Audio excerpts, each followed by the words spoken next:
Caleb Plant did an interview on FightHype.com. And in that interview, he says, look, I am not Andy Ruiz. I am not desperate. Okay. He also goes on to say in that interview, said, Team Canelo did not send me a contract. Now, I don't know how you can turn down a fight if nobody ever sent you a contract. But then again, Team Canelo never sent Demetrius Andrade a contract either. But I'm going to digress on that because the Duck Chronicles handles all of that. All right. Now people are talking about David Benevides exposing Caleb Plant. Now, see, over here on my side of things, we only deal with the facts and the proof is in the pudding, right? Right? So explain this. Busted. Fanboy killer. OG fanboy killer. There it is. Now make up some excuses for this. You won't be able to. You see, there's certain people, there's their narratives, and then there's my shit. I only deal with the truth. Now, I want to see somebody come on my page bringing this up. I want to see somebody make a video about this. It won't happen, but this is facts right there. That's what Benevides' team said. So where y'all excuses gonna be now? Once again, busted. Bruce Vane, holla at me. I'm out. Oh yeah. Now, whether or not you feel Caleb Plant is ducking and others that, that's your prerogative, and I don't have a problem with that. But the only thing that I was saying is this. Me, if Caleb Plant was my fighter, I would have had him do the same thing. How do I know I would have him to do the same thing? Because I would do the same thing. Let me tell you why. Let me give you a sense of reasoning, okay? You're asking a man to go and fight the biggest star in boxing just coming off of a fight. Naturally, any boxer will want to be in the best condition they can be in before they take on a challenge like that. Let me tell you why it's so important for you to be in the best shape of your life and to be ready for that kind of challenge and not just bite at the opportunity because you are desperate. Okay, follow me now. Okay, Canelo Alvarez is the biggest boxing star in boxing. He is the face of boxing.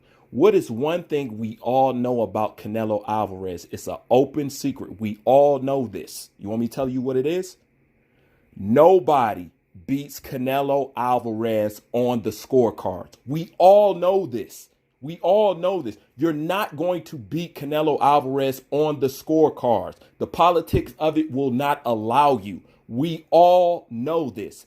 This is even more of a reason you need to have as much time and as much training camp as you possibly need, because you're just not fighting Canelo Alvarez. You're fighting a conglomerate and the money behind Canelo Alvarez, because you will not win on the scorecards. So do you know what that means? You're going to have to go into that fight aiming for a knockout. Okay, aiming for a knockout. You can forget scorecards. You will not beat Saul Canelo Alvarez on the scorecards. Period. Okay, so if that was me, and I knew this is the same guy who got caught taking steroids, who they gave a slap on the wrist. This is the same guy that nobody can win on the scorecards with.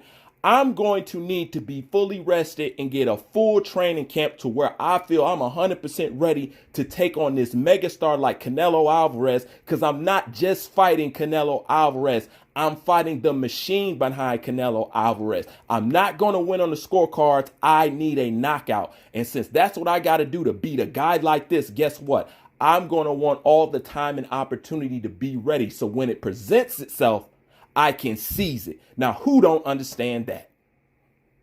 Who don't understand that? At the same time, people say, well, it's a missed opportunity. And Oscar De La Hoya saying, well, he'll never get this opportunity again. So you mean to tell me you're only going to offer Caleb Plant the opportunity to fight Canelo Alvarez when he's coming off of a fight, but you don't want to offer him that same fight when he's not coming off a fight and when he's fresh?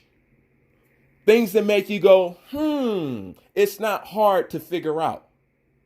Okay, it's not hard to figure out. And at the same time, you can jump at the opportunity and never had that opportunity again. You can jump out of desperation and go in there ill prepared. And guess what? That'll be the last time you get a shot at somebody like Canelo Alvarez or a title shot. Nobody ever talks about that side of the coin. That's why he's not in the position of being desperate to be able to bite on that. And like I said before, Caleb Plant already knew the narrative that y'all was going to push on him. That's why he put it out there, all out there on the floor. It is what it is. But if that was me, and if that was my fighter, and any sensible person with a sensible boxing mind will tell you, yeah, that was a good move and that was smart. If I'm building a fighter, if I'm overseeing your career, that's exactly what I would do for you. You know what I'm saying? I'm not Al Heyman and I'm not none of these other guys. I know exactly how it works. Okay? And give and take that he didn't send a contract in the first place. Could it be like Demetrius Andrade was saying? He was just using my name for clout because he didn't send Demetrius Andrade a contract. He could have fought Demetrius Andrade, but didn't do it. He said Demetrius Andrade hasn't fought anybody and he doesn't present a challenge. But Caleb Plant, I guess, has fought somebody and presents a challenge. So while Canelo fans may knock Caleb Plant, it's obvious that Canelo Alvarez think he fought somebody. It's obvious Canelo Alvarez think he is a champion. If not, then why does he want to fight him? Because he didn't want to fight Demetrius Andrade because he said he poses no challenge and he hasn't fought anybody. You do the math. Bruce Vane, I'm out.